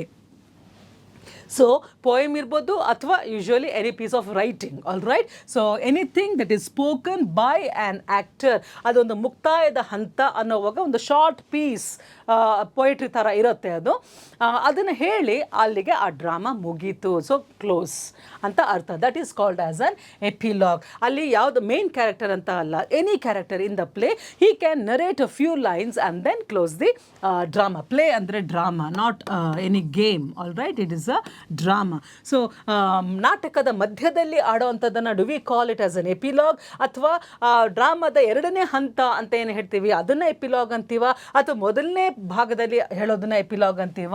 No, both these are wrong. This is wrong, but sorry, spoken by an actor at the end of the play, that is the right one. Epi is the ending of the play, okay. Then octogenarian. Now you see ಇಲ್ಲಿ ನಾವು there are ನಾವು 1 2 3 ಅಂತ ಹೇಳಿ ಇವಾಗ ಬಂದಿದೆ, ಅದು British ಮತ್ತು Romans ಇವರೆಲ್ಲನೂ ಸಹ ಬೇರೆ ಬೇರೆ civilisations they came out with a different numeral thing, okay. ಆದರೆ ಮೊದಲು ಹೇಗಿತ್ತು ಅಂತ ಹೇಳಿದ್ರೆ, for example for your reference it is okay, ಒನ್ನನ್ನು they use to call it, ಇವಾಗಲೂ ಇದೆ ಯೂನಿಫಾರ್ಮ್, ಒಂದೇ ಥರ ಇರುವಂಥದ್ದು. 2 that is called as boy, okay. 3 9 ಅಂತಾರೆ ಟ್ರೈ, ಟ್ರೈಲಾಜಿ, ಟ್ರಯಾಂಗಲ್ ಎಕ್ಸೆಟ್ರಾ. 4 9 ಅಂತಾರೆ ಕ್ವಾರ್ಟರ್, ಓಕೆ. ಸೊ ಕ್ವಾರ್ಟರ್ ಅಂದರೆ ಕ್ವಾರ್ಟರ್ ಅಂತಿರಲ್ಲ, 1/4 ಅಂತ ಹೇಳಿ. 5 is called as ಪೆಂಟಾ, all right. 6 is called as sesta. 7 is called as septua, okay. 8 is called as octa. 9 is called as nona. 10 is called as deca. Decade, decimal, ಇದೆಲ್ಲ Greek original ಆಗಿ ನಮ್ಮ ಸಂಸ್ಕೃತಿ ಹೇಗೆ ಇತ್ತು ಹಾಗೆ previous civilisations gave us all these, all right. ಈಗ 8 ಅಂತ ಅಂದರೆ ಏನು? ಆಕ್ಟಾಜೆನೇರಿಯನ್ ಅಂತ ಅಂದ್ರೇನು? ಫಾರ್ ಎಕ್ಸಾಂಪಲ್ ಇಲ್ಲಿ ನೋಡಿ, 60s 60ನೇ ಏನು ಹುಟ್ಟುಹಬ್ಬ ಮಾಡ್ಕೊಳ್ಳೋದು, that is called as a sexagenarian. ಆಮೇಲೆ 70 ಸೆಪ್ಚುವಾಜೆನೇರಿಯನ್, 80 ಆಕ್ಟಾಜೆನೇರಿಯನ್. 80 ಇಯರ್ಸ್ ಯಾರು ಬದುಕಿರ್ತಾರೆ ಅವ್ರನ್ನ ನಾವೇನು ಹೇಳ್ತೀವಿ? ಆಕ್ಟಾಜೆನೇರಿಯನ್. 90s ಆದರೂ ಇದ್ದವ್ರನ್ನ ಏನಂತೀವಿ? ನಾನಾಜೆನೇರಿಯನ್ ಅಂತ ಹೇಳ್ತೀವಿ. ಸೊ ಇಲ್ಲಿ ಆಕ್ಟೋಜೆನೇರಿಯನ್ ಅಂತ ಹೇಳಿದ್ರೆ 60sಲ್ಲಿರೋರಲ್ಲ, 90sಲ್ಲಿರೋರಲ್ಲ, 70sಲ್ಲಿರೋರಲ್ಲ, but octa means octopus, you have heard ಅಲ್ವಾ? So one who is in the 80s, ಯಾರು ಆ 80ರ ದಶಕದಲ್ಲಿ ಇದ್ದಾರಲ್ಲ 80sಲ್ಲಿ, they are called as the octogenarians, okay. Choose the appropriate option from the following by adding a prefix and completing the word. ಈಗ prefixes ನಾವು ನೋಡಿದ್ದೀವಿ. ಫಾರ್ ಎಕ್ಸಾಂಪಲ್ ಎನಿ ವರ್ಡ್ ಇತ್ತು ಅಂತ ಹೇಳಿದ್ರೆ ಅದಕ್ಕಿಂತ ಹಿಂದೆ ಹಾಕುವಂಥ ಕೆಲವು ಲೆಟರ್ಸನ್ನು, for example un, im, in, IR, IL, okay. Then SUB, there are many, re, okay. ಇದೆಲ್ಲನೂ ಸಹ may be to make it an opposite ಅಥವಾ to give more stress to the meaning of the word, all right. So ಹಾಗಾಗಿ ಇಲ್ಲಿ ನೋಡೋಣ, many of his answers were dash relevant. Relevant ಅಂದರೆ what you call ಸಂಬದ್ಧವಾಗಿರೋದು, relevant, suitable ಆಗಿದೆ, ಕಾಲಕ್ಕೆ ತಕ್ಕನಾಗೆ ಇದೆ ಅಂತ ಹೇಳಿ. ಆದರೆ ಇದನ್ನು ಆಪೋಸಿಟ್ ಮಾಡಿ that means which is not relevant ಅಂತ ಅಂದರೆ ಏನು, ಅಸಂಬದ್ಧವಾಗಿ ಇರೋವಂಥದ್ದನ್ನು ನಾವು ಏನು ಹಾಕಿ ಇದನ್ನು ಆಪೋಸಿಟ್ ಮಾಡಬೇಕು, ಅಸಂಬದ್ಧತೆ ಅನ್ನೋದನ್ನು how we do you make it relevant, ಇಲ್ಲದೆ ಇರೋನ್ನ ಯಾವ ಪ್ರಿಫಿಕ್ಸ್ ಹಾಕಿ ಅದನ್ನು you make it as without relevance, ಅಂದರೆ ಇನ್ರೆಲೆವೆಂಟ್ ಹಾಕ್ತೀರಾ, ಇಲ್ರೆಲೆವೆಂಟಾ, ಅನ್ರೆಲೆವೆಂಟಾ, ಇರ್ರೆಲೆವೆಂಟಾ. You should always be with the prefix IR, irrelevant, IRRELEVANT. Okay, so this should be the prefix. ಅದೇ ಥರ ಬೇರೆ ಬೇರೆದು ನೋಡೋಣ. So not all these are wrong, it's only this one, IR, irrelevant. This practice has remained dash altered for centuries. So ಇಲ್ಲೂ ಸಹ you are to give a prefix, ಇದು ಆಲ್ಟರೇಷನ್ನೇ ಮಾಡಿಲ್ಲ. ಈ ಒಂದು ಅಭ್ಯಾಸವನ್ನು, ಈ ಒಂದು ಪದ್ಧತಿಯನ್ನು ಬಹಳ ಶತಮಾನಗಳಿಂದ ವಿದೌಟ್ ಬೀಯಿಂಗ್ ಆಲ್ಟರ್ಡ್, ಏನು ಬದಲಾವಣೆ ಇಲ್ಲದೆ ನಡ್ಕೊಂಡು ಹೋಗ್ತಾ ಇದೆ. ಅಲ್ಲಿಗೆ ಇಲ್ಲಿ ಯಾವ ಪ್ರಿಫಿಕ್ಸ್ ಹಾಕಬೇಕು, without any alteration, unaltered, inaltered, iraltered ಅನ್ನೋದಕ್ಕೆ ಅನ್ಆಲ್ಟರ್ಡ್, ಎಲ್ಲದಕ್ಕೂ ಎಲ್ಲ ಹಾಕೋಕ್ಕಾಗಲ್ಲ. This comes with practice, all right. So it went unaltered is the right prefix. Okay, ಬದಲಾವಣೆ ಇಲ್ಲದೆ. So this is the right one. Okay, then now you see we are coming to what you call as a very interesting exercise. Okay, ಇಲ್ಲಿ ನೀವು logical analysis ಮತ್ತು continuity of a story ಯಾವ ಥರ ಇರುತ್ತೆ, ಒಂದಕ್ಕೊಂದು link ಯಾವ ಥರ ಬರುತ್ತೆ, ಬಹಳ ಬಹಳ ಗಮನ ಇಟ್ಕೊಂಡು ನೀವು ಈ ಸೆಂಟೆನ್ಸಸ್ಸನ್ನು ಮ್ಯಾಚ್ ಮಾಡಬೇಕು, ಒಂದು ಆರ್ಗನೈಸ್ಡ್ ಸ್ಟ್ರಕ್ಚರ್ ಆಗಿ ನೀವು ತಗೊಂಡು ಬರಬೇಕು. ಆಮೇಲೆ this is a compulsory exercise for all the exams, may be a bit differently given ಅಷ್ಟೇನೆ. The first and the sixth sentences are given in the beginning and the end and numbered 1 and 6 respectively. The 4 sentences in the middle are jumbled and labeled PQRS. You must identify the proper order of these 4 sentences. Now ಇಲ್ಲಿ ಒಂದು common ಅಂದ್ರೆ ಏನು, ಒಂದು ವಿಷಯ ತಗೊಂಡಿದ್ದಾರೆ, one topic is there, ಆ ವಿಷಯವನ್ನು sentences ಆಗಿ ಸ್ಪ್ಲಿಟ್ ಮಾಡಿದ್ದಾರೆ, ಆ ಸೆಂಟೆನ್ಸಸ್ನ ಮಿಕ್ಸ್ ಮಾಡಿದ್ದಾರೆ. ಆದರೆ the first sentence, I am ಸಾರಿ,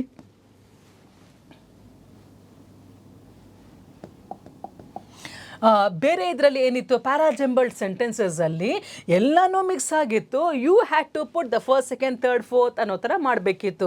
ಇದು ಸ್ವಲ್ಪ ಡಿಫ್ರೆನ್ಸ್. ಹೇಗೆ ಅಂತಂದರೆ first sentence and sixth sentence ಅವರು ಫಿಕ್ಸ್ಡ್ ಆಗಿ ಕೊಟ್ಬಿಟ್ಟಿದ್ದಾರೆ, ಅದನ್ನು you don't have to touch it, ಅದು ಹಾಗೆ ಇರುತ್ತೆ. There are 6 sentences, first sentence is given here. ಓಕೆನಾ, sixth sentence is also given here. This is the 6th one, this is the first one. Problem ಏನು ಅಂತ ಹೇಳಿದ್ರೆ ಈ 4 sentences ಬಂದು mix up ಆಗಿಬಿಟ್ಟಿದೆ, they are jumbled. All right, ಇದೆಲ್ಲನೂ ಒಂದು ವಿಷಯದ ಬಗ್ಗೆನೇ ಹೇಳ್ತಾ ಇದೆ. ನೀವೇನು ಮಾಡಬೇಕು, ಇಲ್ಲಿಂದ ಲೀಡ್ ತಗೊಂಡು ಈ ಫಸ್ಟ್ ಸೆಂಟೆನ್ಸ್ ಇಟ್ಕೊಂಡು ಕ್ಲೂ ತಗೊಂಡು ಲಾಸ್ಟ್ ಸೆಂಟೆನ್ಸ್ಗೆ ರೀಚ್ ಆಗೋ ಥರ ನೀವು ಈ ಒಳಗಿನ ಭಾಗನ ಕನ್ಸ್ಟ್ರಕ್ಟ್ ಮಾಡಬೇಕು. So you should not change this one. ಇದು ಲಾಸ್ಟಿಗೆ ಬರೋ ಅಂಥ ಸೆಂಟೆನ್ಸ್, ಅಲ್ಲಿಗೆ ರೀಚ್ ಆಗಬೇಕು ಅಂದರೆ ಇಲ್ಲೆಲ್ಲ ಏನೇನು ಯಾವ ರೀತಿ ಅದನ್ನು ಮತ್ತೆ ರೀಅರೇಂಜ್ ಮಾಡ್ತೀರಾ ನೋಡೋಣ. So this is an exercise in rearranging. All right, now let us see. There was a king who had one eye and a leg. So ಕತೆ ಪ್ರಾರಂಭ ಏನು, ಒಂದಿದ್ರಲ್ಲಿ ಒಂದು ರಾಜ ಇದ್ದ, ಅವನಿಗೆ ಒಂದು ಕಣ್ಣು ಒಂದು ಕಾಲು ಇತ್ತು. Okay, remember. ನೆಕ್ಸ್ಟ್ ಏನು ಹೇಳ್ತಿದ್ದಾರೆ, but none of them could, ಆದರೆ ಯಾರ ಕೈಯಲ್ಲೂ ಆಗಲಿಲ್ಲ. ಸೊ ಇದು ಕಂಟಿನ್ಯೂಟಿ ಇಲ್ಲ, ಬೇರೆಲ್ಲೋ ಇದೆ. ಇದು ಫಸ್ಟ್ ಸೆಂಟೆನ್ಸ್. ಇದು ಸೆಕೆಂಡ್ ಸೆಂಟೆನ್ಸ್ ಬರುತ್ತಾ, ಬಿಕಾಸ್ ಒಂದು ಕಣ್ಣು ಒಂದು ಕಾಲಿತ್ತು, ನನ್ ಆಫ್ ದೆಮ್ ಕುಡ್ ಅಂತಂದರೆ ಕನೆಕ್ಷನೇ ಇಲ್ಲ. Eventually one of them agreed and drew a classic picture of the king. Gradual ಆಗಿ ಒಬ್ಬ ಒಪ್ಕೊಂಡು ರಾಜನ ಒಂದು ಚಿತ್ರವನ್ನು ಬರೆದ. In spite of that he asked all the painters to draw a beautiful portrait of him. ಆದರೂ ಸಹ ಎಲ್ಲ ಆಸ್ಥಾನದ ವಾಟ್ ಯು ಕಾಲ್ ಆರ್ಟಿಸ್ಟ್ನ ಕರೆದುಬಿಟ್ಟು, ಅಂದರೆ ಆ ಟ್ಯಾಲೆಂಟ್ ಆರ್ಟಿಸ್ಟ್ ಕರೆದುಬಿಟ್ಟು, you draw a painting of mine ಅಂತ ಹೇಳಿ, ಅಂದರೆ ಏನು, ನನ್ನ ಒಂದು ಚಿತ್ರವನ್ನು ಬಿಡಿಸ್ರಿ ಅಂತ ಹೇಳ್ತಾನೆ. How could they paint him beautifully with the defects in one eye and leg. ಅವ್ನು ಹೇಳಿದಾಗ ಅವ್ರಿಗೆಲ್ಲ ಆಶ್ಚರ್ಯ ಆಯಿತು, ನನ್ನ ಚಿತ್ರವನ್ನು ಬಹಳ ಚೆನ್ನಾಗಿ ಬಿಡಿಸ್ಬೇಕು ಅನ್ನೋವಾಗ all the painters were shocked. ಯಾಕೆ ಅಂತಂದರೆ ಹೇಗೆ ಬಹಳ ಚೆನ್ನಾಗಿ ಮೂಡಿಸೋದಕ್ಕೆ ಸಾಧ್ಯ ಚಿತ್ರನ, because he does not have one eye and one leg ಅಲ್ವಾ. ಸೊ ಇದು ಪ್ರಾಬ್ಲಮ್. ಆದರೆ and it was a fantastic picture that surprised every one. ಅದರ ಕೊನೆಗೇನಾಯಿತು, ಯಾರೋ ಒಬ್ರು ಒಪ್ಕೊಂಡ್ರು. ಆಗ when he painted and gave it to the king ಅನ್ನೋವಾಗ it was a very beautiful and a fantastic picture. ಅದೆಲ್ರಿಗೂ ಸಹ ಖುಷಿ ಪ್ಲಸ್ ಆಶ್ಚರ್ಯ ಆಯಿತು. ಇಷ್ಟು ಕತೆ. ಇವಾಗ ಯಾವುದು ಎಲ್ಲಿ ಬರಬೇಕು? There was a king who had one eye and one leg. First sentence. Next ಯಾವ್ದು ಬರುತ್ತೆ? One eye and one leg ಇತ್ತು. ಅದನ್ನೇ ಇಟ್ಕೊಂಡು ಕಂಟಿನ್ಯೂಯೇಷನ್ ಏನು ಬರ್ಬೋದು? ಅದೊಂದು ಡಿಫೆಕ್ಟ್ ಅಲ್ವಾ? ಇನ್ ಸ್ಪೈಟ್ ಆಫ್ ದ್ಯಾಟ್, ಅಂದರೆ ಅವನು ಅಂಗವಿಕಲನಾಗಿದ್ದರೂ ಸಹ, ಇನ್ ಸ್ಪೈಟ್ ಆಫ್ ದ್ಯಾಟ್, ಹಾಗಿದ್ದರೂ ಬರೀ ಒಂದು ಕಣ್ಣು ಒಂದು ಕಾಲಿದ್ದರೂ ಸಹ, he asked all the painters to draw a beautiful portrait of him. ಹಾಗಿದ್ದುಕೊಂಡು ಸಹ he called all the painters or the artist of his kingdom and told them that ನೀವು ನನ್ನನ್ನು ನೋಡಿ ಒಂದು ಬ್ಯೂಟಿಫುಲ್ ಪೋರ್ಟ್ರೇಟ್ ಅಂದರೆ ಒಂದು ಚಿತ್ರ ಬರೀರಿ ಅಂತ ಹೇಳ್ತಾನೆ. So this is the second one. Then because next ಏನಾಯಿತು? But none of them could. ಆದರೆ ಯಾರಿಗೂ ಆಗಲಿಲ್ಲ. Third one. ಓಕೆ, ಯಾಕೆ? ರೀಸನ್ ಏನು? ಯಾಕೆ ಮಾಡೋಕ್ಕಾಗಿಲ್ಲ? How could they paint him beautifully with the defects in one eye and one leg? ಹೇಗೆ ಅವನ ಚಿತ್ರವನ್ನು ಸುಂದರವಾಗಿ ಮಾಡೋದು when he doesn't have one eye and one leg? That is the fourth one, which is the last one. Eventually, one of them agreed and drew a classic picture of the king. ಆದರೆ ಒಬ್ಬನ ಮಾತ್ರ ಒಪ್ಕೊಂಡು, ಆಯಿತು ನಿಮ್ಮ ಚಿತ್ರನ ಬಿಡಿಸ್ತೀನಿ ಅಂತ ಹೇಳಿ ಎಷ್ಟು ಸುಂದರವಾಗಿ ಅದ್ಭುತವಾಗಿ ಕ್ಲಾಸಿಕ್ ಆಗಿ ಅದನ್ನು ಬಿಡಿಸಿದ. So this one is the fifth one. Clear? Sixth one is already there, fixed. You can't touch it. So now, what are the options? ಈಗ ನಾವು ಫಾರ್ ಎಕ್ಸಾಂಪಲ್ ಇದನ್ನು PQRS ಅಂತ ತಗೊಳ್ಳೋಣ. P, ಇದನ್ನು Q and this is R and this is S. PQRS ಅಂತ ಇದ್ದರೆ ಈಗ ಯಾವ ಆಪ್ಷನ್ ಕರೆಕ್ಟ್ ಇದೆ ನೋಡೋಣ. All right. So how is the answer here? There was a king first. Second ಯಾವುದು ಬರುತ್ತೆ? ನಾವು what is the order? You tell me. Second ಬಂದು ಆರ್, ರೈಟ್? ಸೊ ಇಲ್ಲಿ ಫಸ್ಟ್ ಸೆಂಟೆನ್ಸ್ ಅಲ್ಲಿರುವಂಥದ್ದು. ಸೆಕೆಂಡ್ ಬಂದು ಆರ್ ಇದೆ. ದೆನ್ ಥರ್ಡ್ ಒನ್ ಇಲ್ಲಿ P. So R P and then fourth one is Q and fifth one is S. Fourth one is S. All right, this is S ಅಲ್ಲ? Okay, fourth one is S. ಸರಿ. So ನಮ್ಮ ಪ್ರಕಾರ order ಏನಿದೆ? Will C. R, P, S and Q. ಇದು order, right? You just check once again because I might, ಈಗ ಹತ್ತಿರದಲ್ಲಿರೋದ್ರಿಂದ there is a chance of making mistake. First option ಇದು ಬಿಟ್ಬಿಡಿ, first and sixth ಬಿಡಿ, ಮಧ್ಯದಲ್ಲಿ 4 ಸೆಂಟೆನ್ಸ್ ಮಾತ್ರ ತಗೊಳ್ಳಿ. ಸೆಕೆಂಡ್ ಒನ್ ಇದನ್ನು R. Okay, this is R. Fine. Third one ಬಂದುಬಿಟ್ಟು P. Okay. Then fourth one ಬಂದು ಎಸ್. ದೆನ್ ಫಿಫ್ತ್ ಒನ್ ಬಂದು ಕ್ಯೂ. ಫೈನ್. ಇದು ಆರ್ ಪಿ ಎಸ್ ಕ್ಯೂ. ಈಗ ಆಪ್ಷನ್ಸ್ ನೋಡೋಣ. Q P S R, no. PQRS, no. RPSQ, correct. PSQR, wrong. So which is the right option where the sentences can be rearranged into a meaningful and a beautiful passage anta helidre? It is RPSQ. All right. So let me make it clear for you once more. RPSQ. This is P. This is Q, this is R, and this is S. This is the first one, this is the sixth one, not to be touched. So R, P, S, Q. You please check it. If there is any error, just don't take it seriously because explanation part correct ide. Yeah, I am sure that it is the right option, but then if in case there are any mistakes. All right. So now we have come to the end of this. It was a very beautiful session because we have covered something very new, alva? ಒಂದು ಹೊಸ ಟಾಪಿಕನ್ನು ಮತ್ತು ಆ ಅನಾಲಿಸಿಸಲ್ಲೂ ಸಹ ಒಂದು ಹೆಜ್ಜೆ ಮುಂದೆ ಹೋಗ್ತಾ ಇದ್ದೀವಿ. ಅಲ್ಲಿರೋದು ಮಾತ್ರ ಅಲ್ಲದೆ ಒಂದು ಸ್ವಲ್ಪ ಲಾಜಿಕಲ್ ಥಿಂಕಿಂಗ್, ಲಾಜಿಕಲ್ ರೀಸನಿಂಗ್, ಆಮೇಲೆ ನೀನು ಸ್ವಲ್ಪ ಅಲರ್ಟ್ ಆಗಿ ನಾವು ಆಲೋಚನೆ ಮಾಡಿ ಬರೆಯುವಂತಹ ಒಂದು ಎಕ್ಸಸೈಸ್ ಇದು. So if you are that means if you are dynamic in your mind, ಅಂದರೆ ಥಿಂಕಿಂಗ್ನ ಓಪನ್ ಆಗಿಟ್ಕೊಂಡು ಇಂಟ್ರೆಸ್ಟೆಡ್ ಆಗಿತ್ತು ಅಂತಂದರೆ, ಒಂದು ಕ್ಯೂರಿಯಾಸಿಟಿಯಿಂದ ಈ ಸಬ್ಜೆಕ್ಟನ್ನು ನೀವು ತೊಗೊಂಡ್ರೆ, certainly it will do good to you. All right, so till the next class, take care.